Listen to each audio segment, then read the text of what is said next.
నవరాత్రుల మొదటి రోజున అమ్మవారికి నైవేద్యంగా సమర్పించే కట్టు పొంగలి. కుక్కర్‌లో సింపుల్‌గా, టేస్టీగా ఎలా ప్రిపేర్ చేయాలో చూసేద్దాం. దీనికోసం ముందుగా ఒక కప్పు బియ్యం, ఒక కప్పు పెసరపప్పు వేసి 2, 3 సార్లు శుభ్రంగా వాష్ చేసి, ఒక కప్పు బియ్యంకి 3 కప్పులు నీళ్లు చొప్పున టోటల్ 6 కప్పులు నీళ్లు పోసుకోండి. ఇలా చేసుకుంటే వేడి తగ్గిన తర్వాత కూడా గట్టిపడకుండా ఉంటుంది. మీకు కొంచెం పొడి పొడిగా కావాలనుకుంటే ఒక కప్పు బియ్యంకి 2:30 కప్పులు నీళ్లు పోసుకుంటే సరిపోతుంది.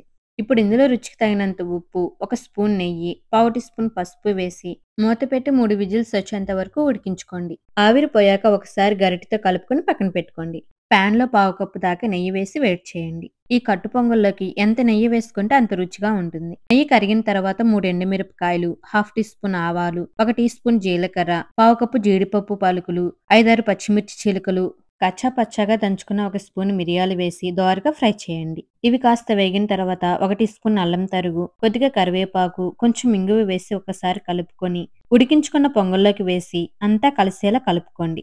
మూత పెట్టి 5 నిమిషాలు వదిలేస్తే ఆ వేడికి తాలింపు ఫ్లేవర్ రైస్‌కి బాగా పడుతుంది. అంతే అండి. కట్టు పొంగల్ రెడీ అయిపోతుంది.